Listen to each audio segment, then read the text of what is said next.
2, 3, 4, 5, 6, 7, 8, 9. It's the 10 Cut Commandments. What's up, boy. world? It's your boss, Kamal Nuru, a.k.a. Zo Mega Millions. You are now tuned in to Barber World TV. I am the blade to your fade, the ends to your bands, and the cheers to your shears. My special guest tonight is someone very important, special to me. You know, this brother is my cousin, his family. Right. And I know maybe y'all been wondering what's going on with him. Right. Let's welcome my brother, my cousin, Posta. What's going on, Mr. Zo? 106 in Park. What's going on, Zo? What's going on, Barber World TV, baby? I was waiting to get here. You know what I'm saying? You know? So, for those that may not know, tell our audience where you originate from. I'm from Harlem, New York. You know, Foster Projects, 112 between Lenox and 5th. Now, Foster Projects is famous in Harlem. Quite a few people that come out of Foster Projects. They got the King Dome. They got, what was the guy name? My moms and them used to say something rock, some old school rapper name, something rock. I can't remember. Some of y'all old school cats gonna tell me who that was. Right. But tell them what inspired you to be an MC. And let me say before I say that, this is one of my favorite MCs. Oh, you heard? Wow, thanks. One of my favorite MCs. You know what I'm saying? Thanks. I believed in him when I met him when he was young, like 14 years old, and he spit for me, and I was like, not only is he family, but this kid is advanced. I know. That's what's up. I know gift and talent. Yeah. So you had them both, and it only needed to be cultivated. Right. So what inspired you to be an MC? What inspired me is just like every day, like my everyday life, like just coming out, you know, like Foster Projects. So it's the pretty girls, it's the hustlers, it's the slick talk, it's the basketball players, it's the, you know, just all of those things going on daily. You know, it's just like motivation. I saw the dope boys, I wanted to have the cars they had. I saw the girls, I wanted to have, you know. So I just was motivated by that.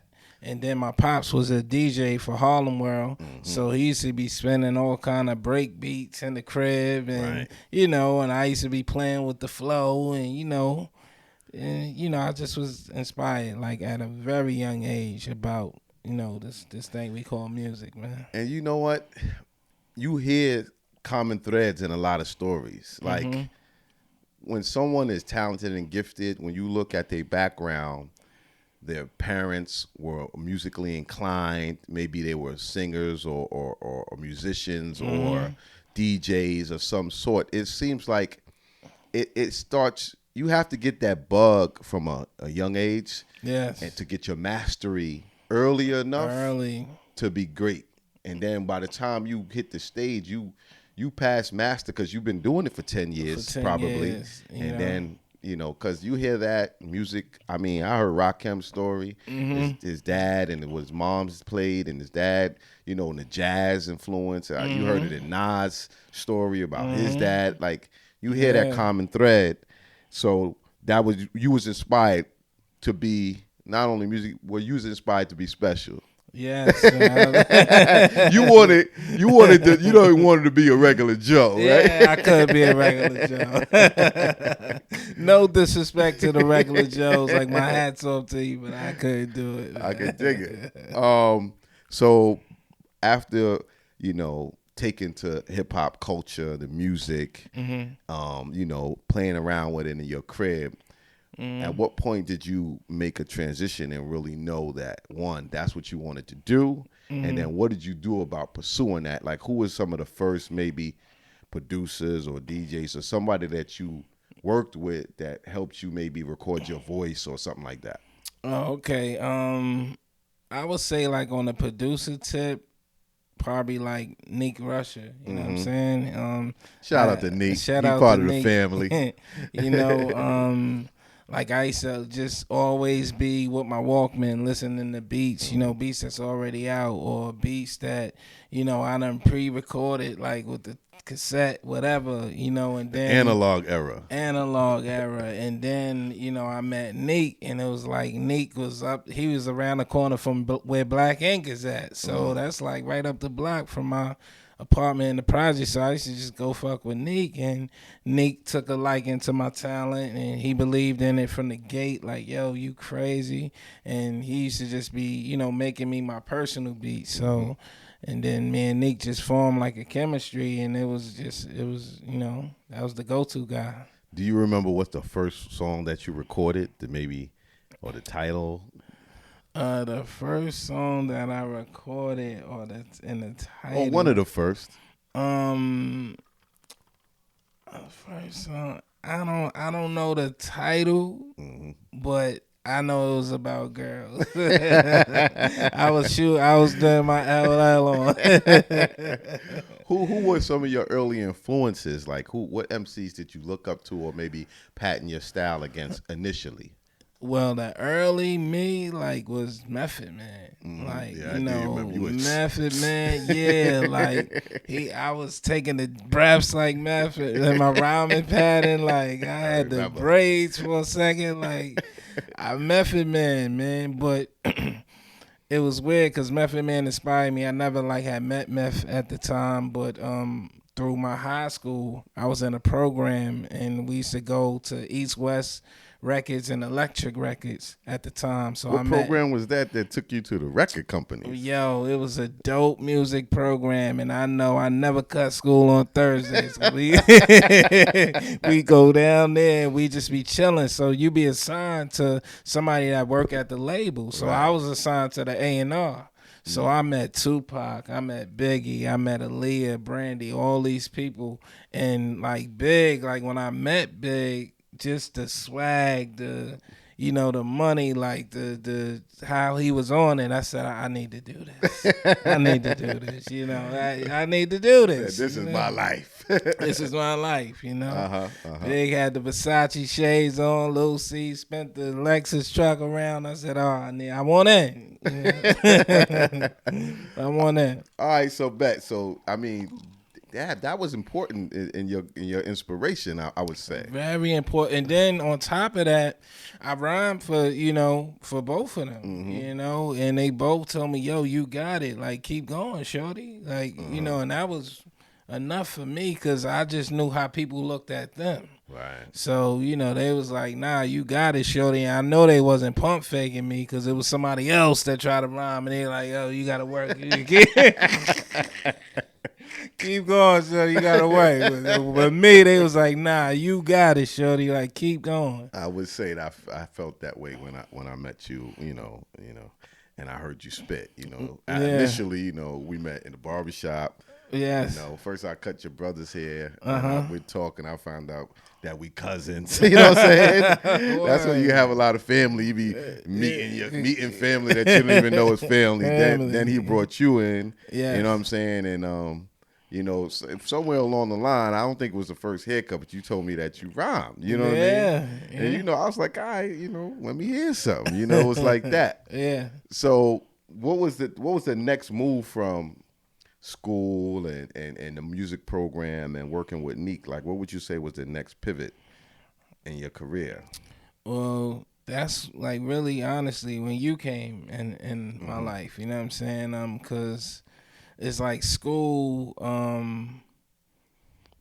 towards the end, me and Neek was going hard. My last years of school, me and Neek was going hard. Then I met you, and you was like, yo, let's really do this. You hot and all that, but let's get that on the mic. Let's get the clarity right. And that's when me and you started working, and we took it from there. That's when we had to carry around the 2-inch reel and the DAT. Yes. You leave the studio with nothing that you could really play. You had to have a soft mix. And then you had to pay for a mix down. You had to pay for studio time. Y'all don't know how fortunate y'all are to be recording artists These days when you can borrow people's beat online for free, you can record in your house, you can shoot a video on your phone, you know, like, and you could get 1 million followers. Yeah. Boy, y'all don't know. Y'all in the era, man. Right. Yeah, so I think the first song we recorded together was Project Life.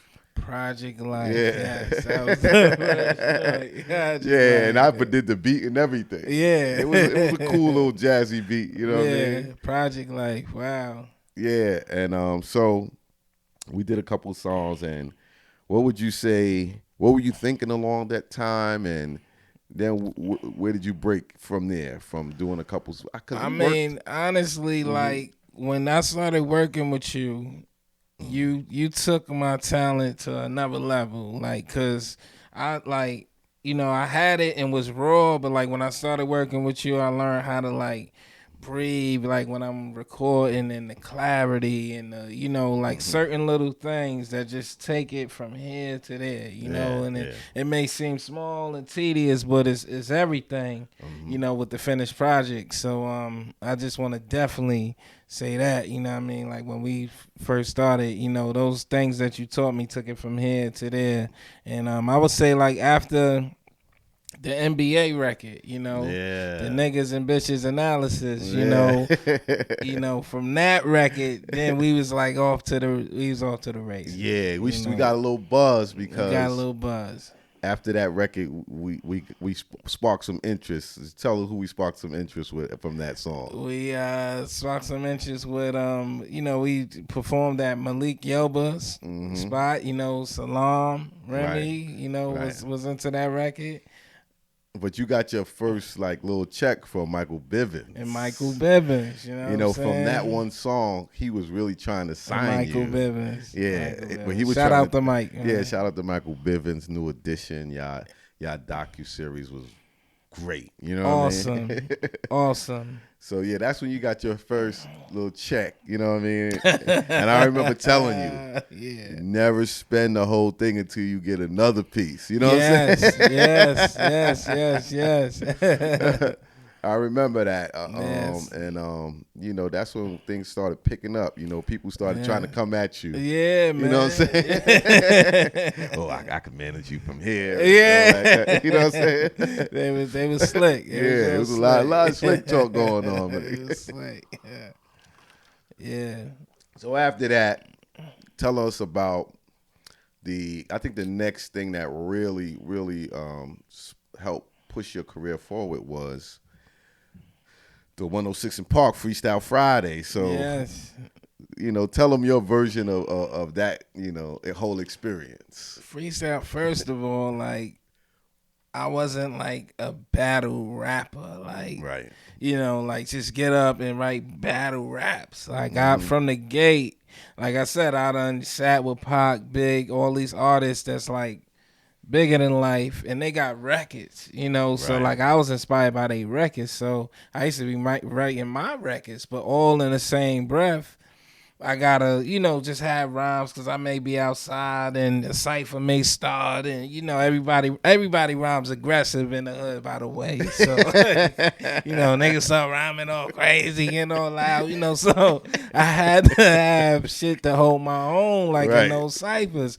so, you know, I get a call. I'm, you know, at my grandmother's house at the time, and it's this lady, Lynette. She's from BT, and she like, you know, somebody gave me your number, and we heard, you know, like, you the hottest thing coming out of Harlem, and, you know, you should do this segment, Freestyle Friday. And I'm like, oh, okay, like, let me sleep on this. And she like, I'm telling you, you need to do it. And then, you know, I got off the phone with her, hit you, let you know what's up.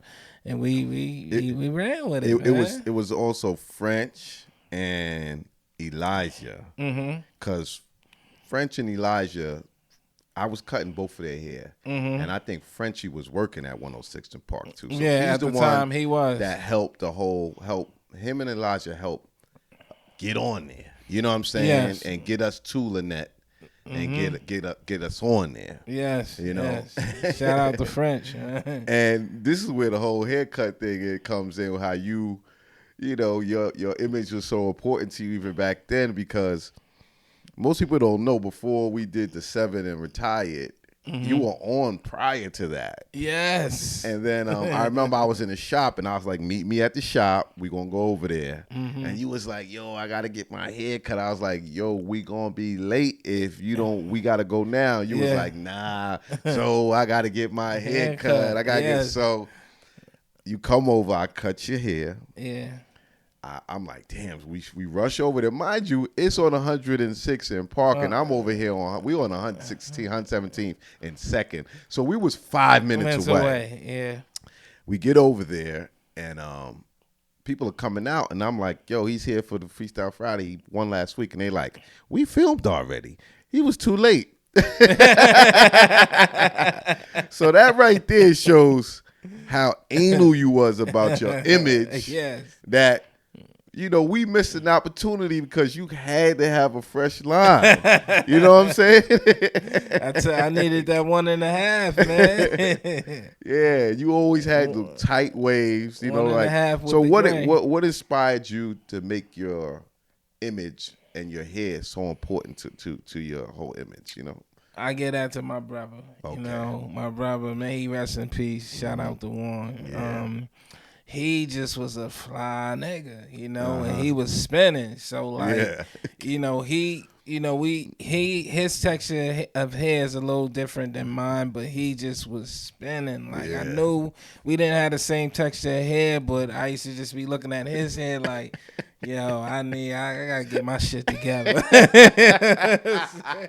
And he definitely had some super wavy hair. Like, yo, his hair was so wavy that it was difficult to cut. Yeah. And so if you didn't know what you were doing, you could cut a patch in his hair.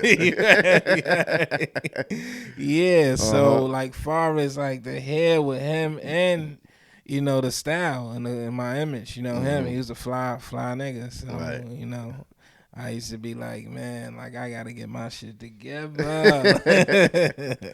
So we bump into Lynette at a I remember I took you to a show. It was Big Daddy Kane was performing and BB King's him, I think EPMD and somebody else. And I took you there because I felt like as your manager, as your you know, I say everybody needs, no matter what you do, everybody needs a mentor. So not only was I your manager, but I felt like I was mentoring you in this industry. And I took you to see Big Daddy Kane, particularly because I wanted you to see what a show looks like. Yeah. You know what I'm saying? Like showmanship, that's another part of being an artist and being an MC that you have to work on because, you know, MCs or artists recording artists make a lot of their money from their shows. You know what I mean? Because sometimes you don't get that recoup money, but you could really live and eat off that show money. So I was like, we got to go and you need to see showmanship. And then we bump into Lynette and, you know, we work it out with a few drinks or whatever. She made you buy them drinks. Yeah. and you get back on 106 in Park. Oh, man. Right? Yeah. So, I mean, you sharing... I'm enjoying it as a fan because I mean you tearing the frame out of cats and you know, I mean you kicking up their ratings. Tell me what that felt like going up there and knowing that you had our initial goal was to do 10. Yes, because 10. I felt he wasn't playing 10 wins would by then everybody would know about you. The people who missed last week and missed the week before or heard it. I figured it would go from the mail room up to eventually get to the A&Rs if you on there that long. For 10 weeks, for sure. That's 3 months in a week. Right. So tell me how did you feel each time you were going up against a new opponent? I just felt like I knew the opportunity was big. Like especially when we met back with Lynette, and I knew like from people just coming to me from the one little week. So I'm like, oh, I'm not losing. Like I'm riding this out, for the 9 weeks. Because again, I was influenced over these lifestyles I done saw and stuff like that. So I knew it was serious, and I took it very serious. Like my mind frame was I'm not losing. Like. Now, was it a lot of pressure on you I know I put pressure on you. I coach. Hella pressure. I tried to like, do all the soup up cooch. I done let you hear some ill bars. You like, oh nah, you got to do that over, baby. You got to do it. You gonna be on TV, baby. But I needed that. Though. Right. I needed that. Right. I needed that. One of my favorite ones was the one with the kid Hellrell from that was one of my favorite joints because you murdered him to the beatbox. Yeah, you know that what was I'm saying? dope. Rozelle. Shout out to Rozelle. Shout out to beatbox. Rozelle, yeah. That was like one of my most memorable ones. And that's one of the ones that you could find on YouTube out of all your battles up there. Mm-hmm. That one is up there. You know what I mean? And I think that's the day that Master P threw his hat in the ring, was like, oh, he's signing with Master P. Yeah. That was the third week. You know? Yeah. And third so from there we was like, all right, we was blood in the water. Mm-hmm. We got him biting. We need to get out of here. No, it was the 5th week because they asked for you to do 2 more weeks and then they would retire you. That's how the whole 7 wins retirement thing came to be. They said that after I retired myself on the 5th week. Right. Yeah. Because we was like, we gone. We gone. Yeah, so that was like the 4th week. Then we did 1 more week. And then my concern was, okay, you can't lose now. So we got to retire you. Because if you lost, then it would break the whole momentum of what we was working on. Yeah. At least that's how I felt. So we retired you, and then they said, no, he has to come back. Let us retire him. And then they said, what we'll do, if you agree, we'll put you in the basement with Fabulous. and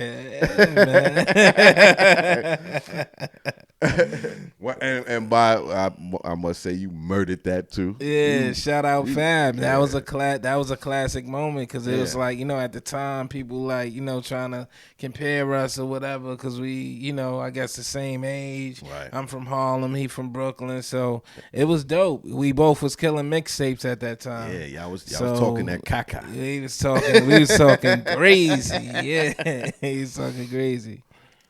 And so first artist down there without a deal. Yeah, that was big. Yeah, I mean, you changed the trajectory of how an artist could get signed. Yes, that was a platform and a vehicle that no one had ever got signed before. Mm-hmm. And you got signed through using 106 in Park. I'm sure they probably changed some rules after that. Yeah, you know what I'm saying? Hey, we're gonna need 12% right the back end. So, what was the next big thing that happened that sparked your career after the 106 in Park? After 106 in Park, it was a bidding war. It was like everybody, from Snoop, Timberland, Bad Boy, Def Jam, Cool Love, Jermaine Dupri, everybody who's somebody's trying to sign me. So it was like, oh, this me and that me, private jet to JD, Coolest flying me to LA. And, I was all over the place, but shout out to Cool Love. He came with that bag. We had to go with Cooler. So he came with that bag. So yeah. We had to go with Cuda, man. Cuda plugged me straight into the publishing deal, which was a great look. And yeah, man. Yeah. And we did that classic, and that then you started getting shows and everything. Mm-hmm. That was Jurassic Harlem. Oh, that was that thing, man. Oh man. And what was crazy was I was working on the Cha-Ching record. Mm-hmm. And then that whole session crashed, and I was on fire, like livid. Like you, you need to rap on this beat, like listen to this joint, like it was a Jurassic, and I was just tight, like I just came up with the rhyme so quick, like and just do this shit, like not even knowing, like and classic, classic. Yeah, so tell me what it was like working on an album and working with Kuda, and where did you do the album and so on and so forth. What label was that, and for those people that might not know? Yeah, Kuda Love, Fo Reel Entertainment, that was the name of the label, and they were under Universal Records. Kuda had me out in LA, the Valley, and did the album out there. Just to get a new feel, you know, see what the bright lights is really about. Rub shoulders with people that's really doing it on another level. Right. And that was a great experience, you know, because that's what makes great music. Like, you can't just be on the block all day and all you know is the block. Like, you gotta travel, see different things. Come out of your element. Come out of your element. You know, you got more stuff to talk about. So broader, you know. So tell me about the album, even though it never surfaced. But what were your favorite songs? Who would you work with on the album and so forth? Yeah, my favorite songs was, you know, I had a record called If that Fo Reel produced. That was fire. I had another one with A. Marie called Don't Really Matter. Me and Nelly had a joint on there that was fire. Yeah, man, you know, it was dope, man. It was a dope project. So how did that change your life, getting signed, working on an album, being out in California?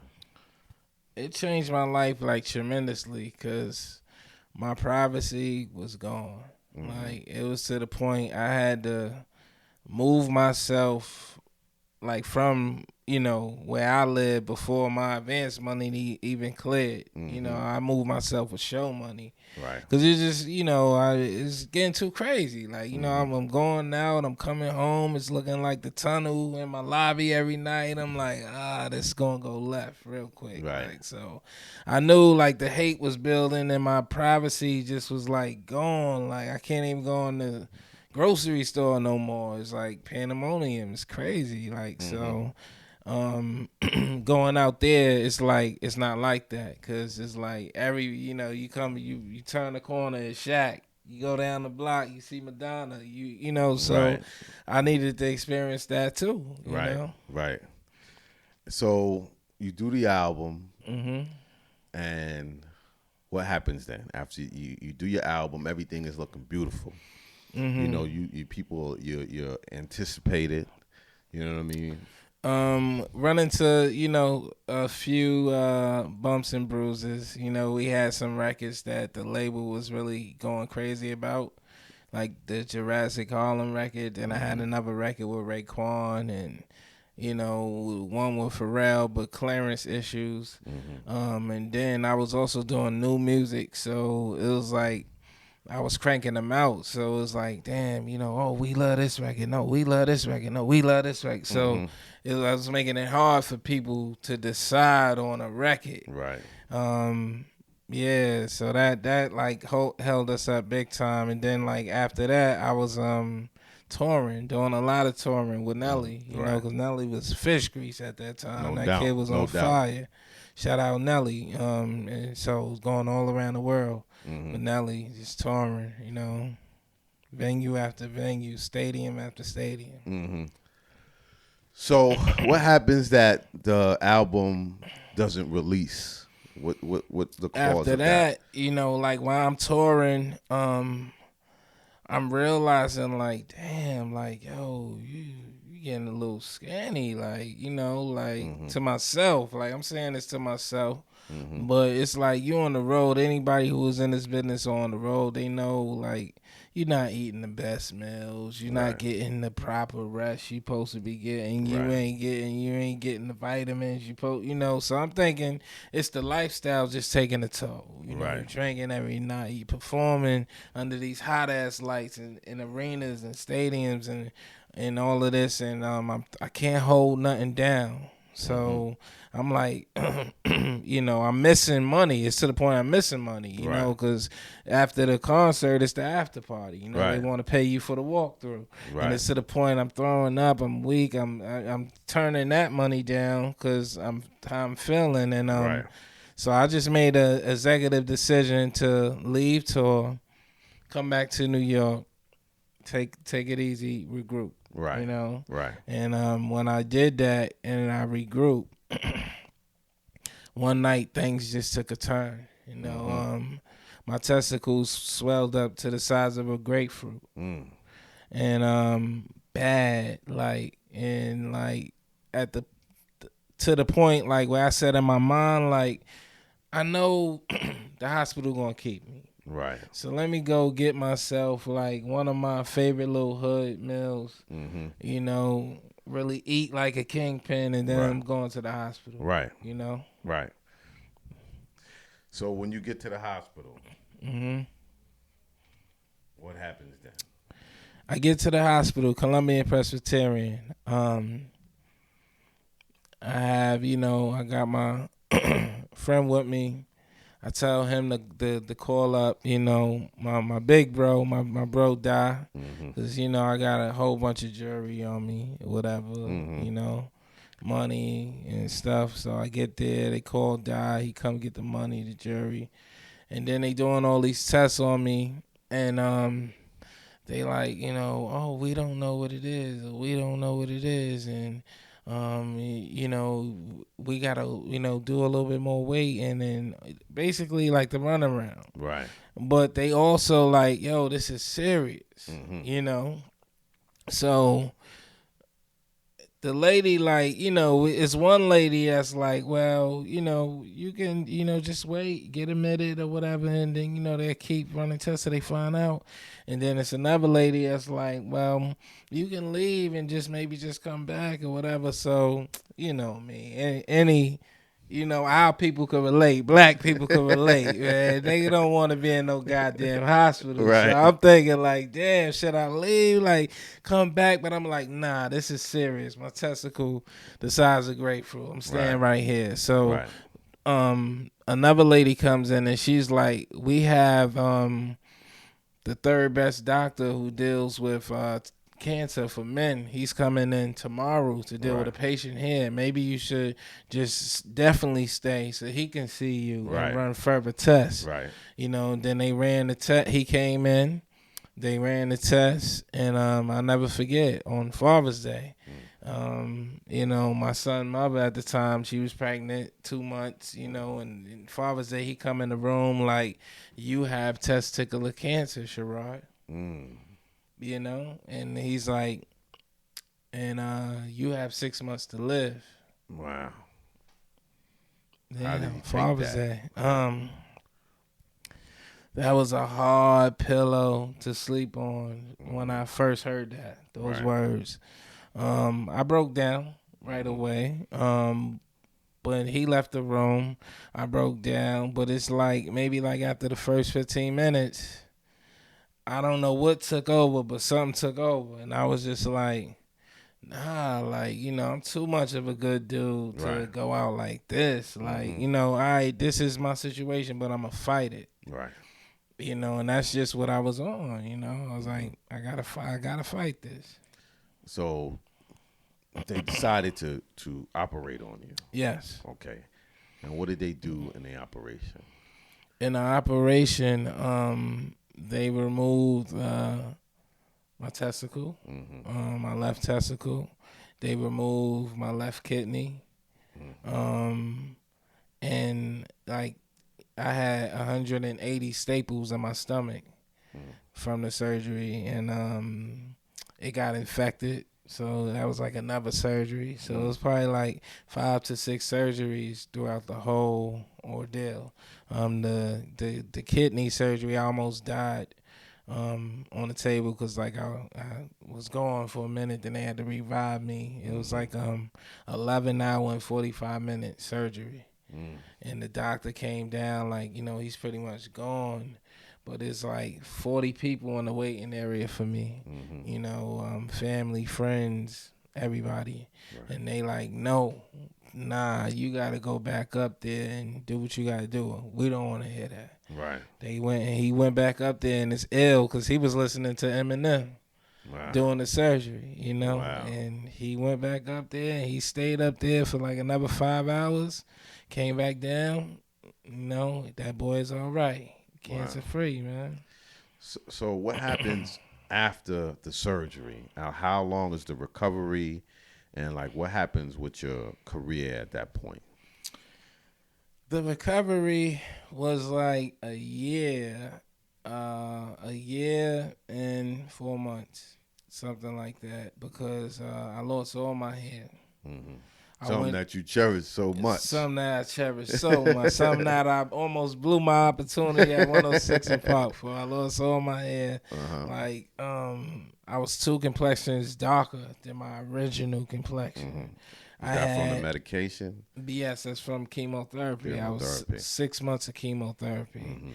I lost like my fingernails, like my eyebrows, my eyelashes. So I had dark spots on my face. So it was like I had to get a Vino and all these special creams. And, you know, I had a hunchback because the 180 staples on my stomach.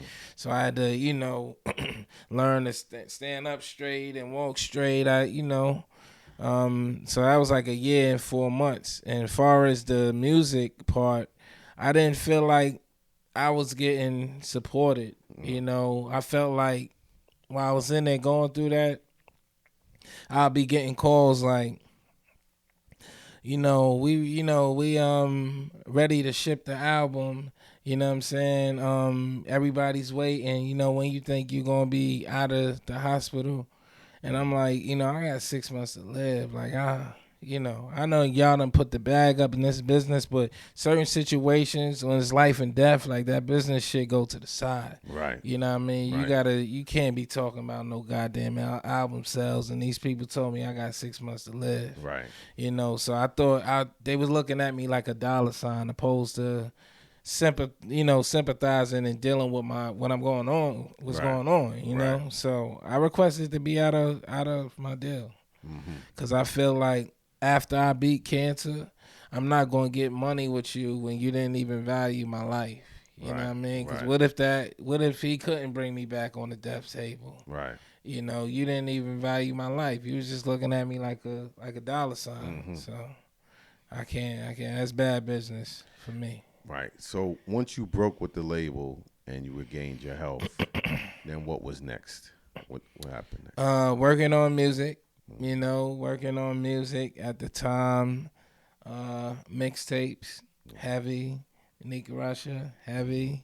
And then one day, I'm actually here, at Levels Barbershop, and I'm downstairs recording music, and somebody come downstairs like, yo, they want you upstairs. Floyd Mayweather is upstairs with 2 artists. And I'm like, oh, okay, well, I'm going upstairs. Right.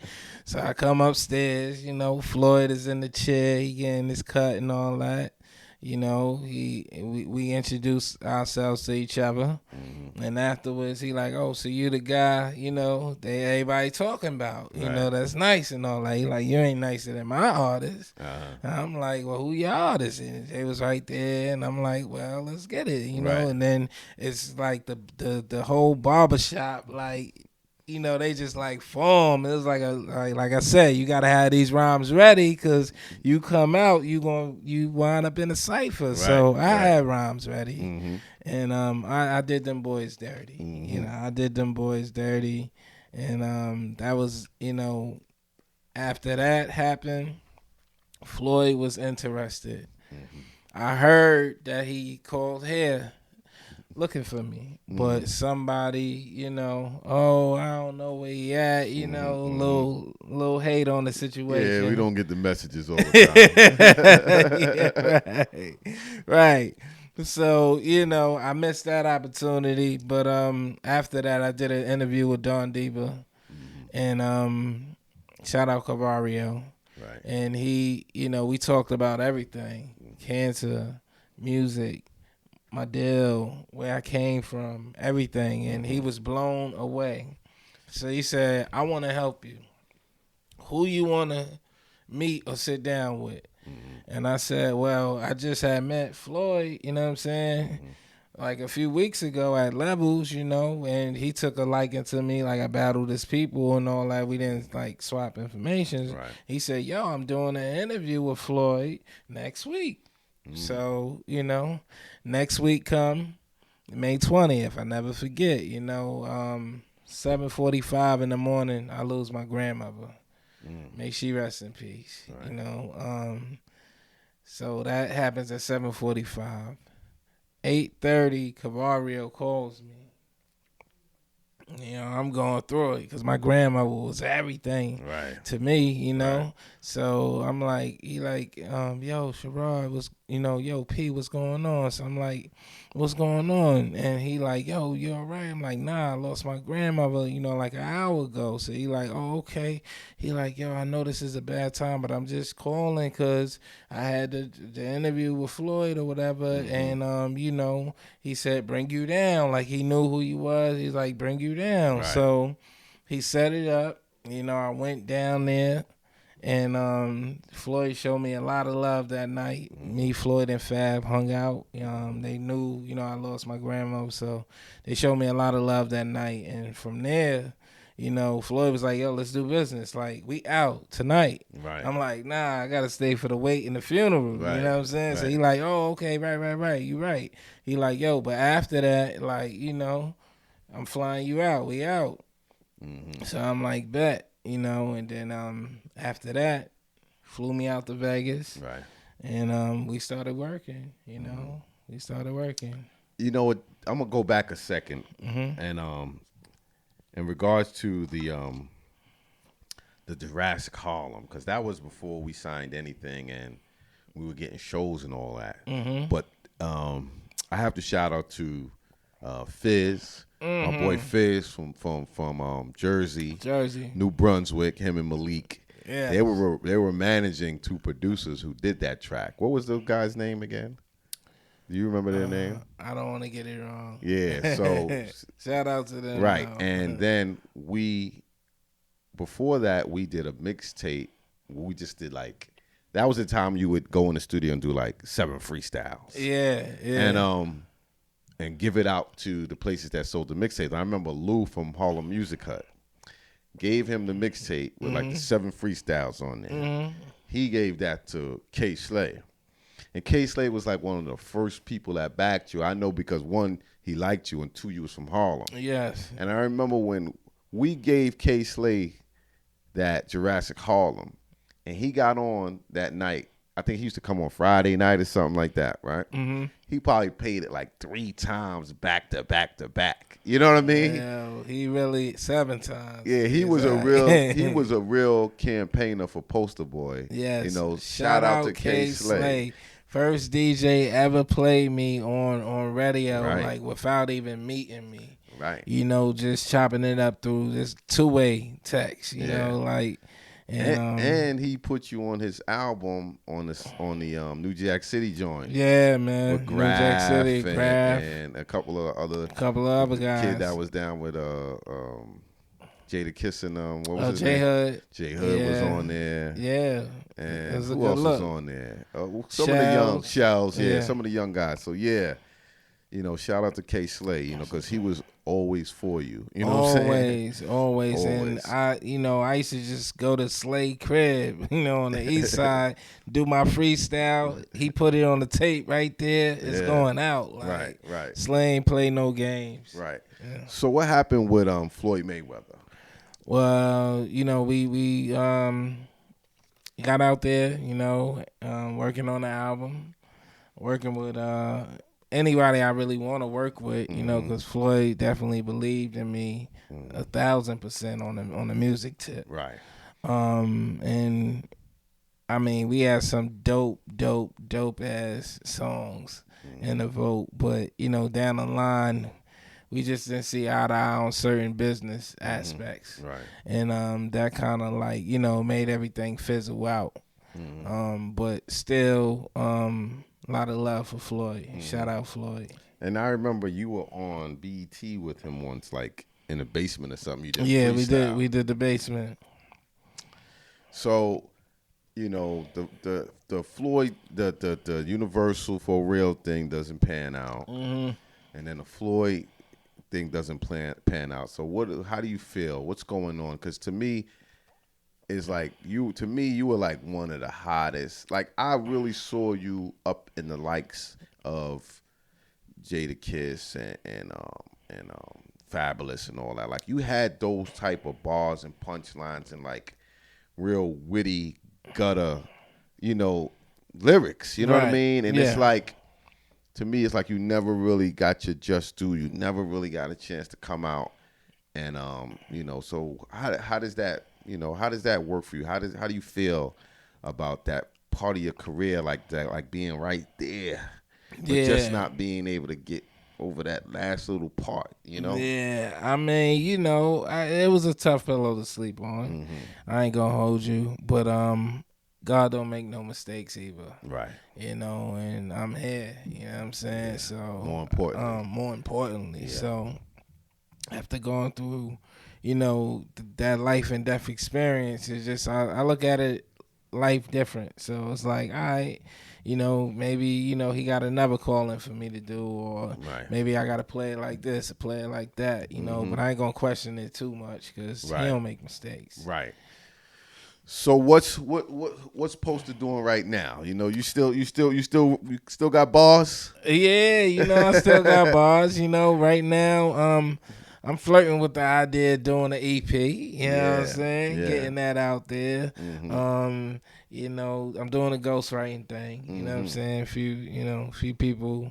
Up and coming or established guys? I say both. Right. Yeah, I say both. Because the writer for Cardi B, that guy's from I got a shop up in Newburgh, New York. And, okay. The guys that work on my shop, you know, some of them know him. They know him. And they say, yeah, you know, and I know his career is about to take off, and he's getting that bag. Cardi B is like, she out there, man. She doing. You got to find you a Cardi B, because I know you got the bars for him. Yeah, man. You know I got the bars. You know, that's what it's all about, man. Networking. It's so, you know, there's just so much talent out there. So it's definitely not nothing that's far fetched. You know what I'm saying? It could definitely happen. Word of mouth, you know what I mean? Like, you know, somebody always knows somebody who knows somebody. That's somebody. You know what I mean? What do you feel about the state of hip hop and MCs right now? With, you know, everybody talking about the mumble rap and the lack of lyrical content and things like that. How do you feel about that? I feel like it's different now. You know what I mean? Not all of it is to my liking. You know what I'm saying? But it's different now. I don't knock it because, you know, I wouldn't want nobody knocking when, you know, I was first coming up doing my thing. You know what I'm saying? Like, because I know what I was doing was different to the guys that was doing it before me. You know, they probably was looking at this little young nigga talking on this. I want to hear Rakim. You know what I'm saying? Talking like, all this slick talk. Slick shit. Like, you know, so I don't knock it. I just think more quality, you know what I mean, than quantity. You know, like more quality than quantity. That's what I want to see. I think they found the niche to make songs. Yeah. I think the guys these days, although they may not have what the older guys would call lyrical content, they found the art of making songs, which means flow with hooks, you know what I mean, like melody, right, and melodies. I think the younger guys found the art of that. They may not have the lyrical content. They got that. But these boys have got the stuff what songs are made of, and that's what I would say about the new generation. Yes, in the business, they're caking out. You know. Oh my God. They caking out. Oh man, you know? I felt like I came way too early. They caking out. I mean, I think some of the guys could have survived had we had the vehicle. I mean, when you come out as an artist, no matter how big or small someone might think you are, if you could reach all your fans, you could stay alive. Yeah, you know what I mean? Like if you are a text away or a DM away from a promoter wanting you or letting your fans know that you got something new coming out, a song, a mixtape, a T-shirt, I mean, it's a direct connect to your fan base. Yeah. You know what I mean? Middleman. Yeah, and they're so fortunate to be in the game right now. So is Posta Boy ever going to come out? You know, I mean, you have the capability to put yourself out now, to do your own album, to do your own label, to do it like you want to. So no one, you don't need anybody's permission. Yeah, that's the beautiful thing about right now. To do a Posta Boy album. Yeah, that's you know the what I'm beautiful saying? To thing do a about Posta right Boy now. video. Right. Or, you could do a video with one of these cameras in this room. Because that's what it's done with right now. That's what it's done with right now, right? And you could edit it, or someone edited it in their house on their computer. I remember when you did Jurassic Harlem, I had a friend, Hakeem. He went to school for, videography, and he had a little office downtown. And I remember asking him, what would it take to do a video for Jurassic Harlem? And he was like, 10,000. And I was like, he want the I bag. think maybe he said 20,000. He want the bag. I was like, what? We ain't got that kind of money. Yeah. Not yet. Not yet. You know what I mean? Right. So imagine someone coming back and telling me. I remember I asked somebody, what would it take to do an instructional video of hair cutting a little early on when we opened, and they said like 19,000. Just imagine. What? And I know these people are professionals and all of this and all of that, but the way technology has changed, we could. We shot our own, 10 Cut Commandments on an iPad, and so that was fire too. Yeah. So just imagine you being able to take your career in your own hands, and we could have shot that Jurassic Harlem video. So they would have had the visual to go along with the audio while we were doing shows and while we were shopping you and all of that, So, have you considered really? I know you did a song, and when God is standing on my side, God by my side, and you shot the video and you did all that kind of on a shoestring budget. Yeah, but that was still before the way technology has turned. That was still about 10 years ago, maybe. Yeah, that was so 10. Technology has changed dramatically since then. Yeah. So are you considering just doing your own album, doing your own videos? I'm considering it because it's like when I move around, and people always running up on me to this day, right? Yo, Post, man, we need you out here, we need you, and I kind of just feel like I gotta give those who fuck with me what they want, you know what I mean, and whoever catch along, but I gotta get those who fuck with me what they want, because they be on me. So what do you think about the new guys from New York, like Dave East and what's the guy from the Bronx, A Boogie, and what do you think about these guys? And Dave East just did an album with Styles P, and I think they putting on for the city. I think they putting on for the city. Right. Shout out to both of them guys. They making good music. I listen to both of them guys when I'm out and about moving around, or even in the crib, whatever. They making good music.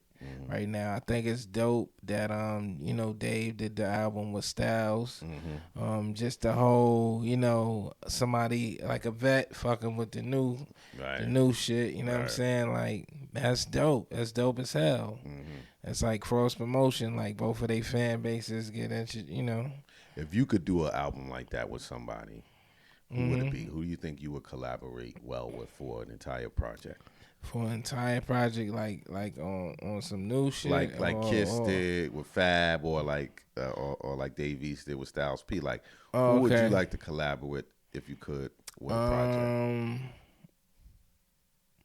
I think me and Fab would be crazy. You and Fab, yeah. I think me and Fab be crazy. Yeah, a lot of similarities. A lot of grown man witty shit. Right, witty fly shit. You hear that, Fab? You know what I'm saying? Holla at your boy Posta. Yeah.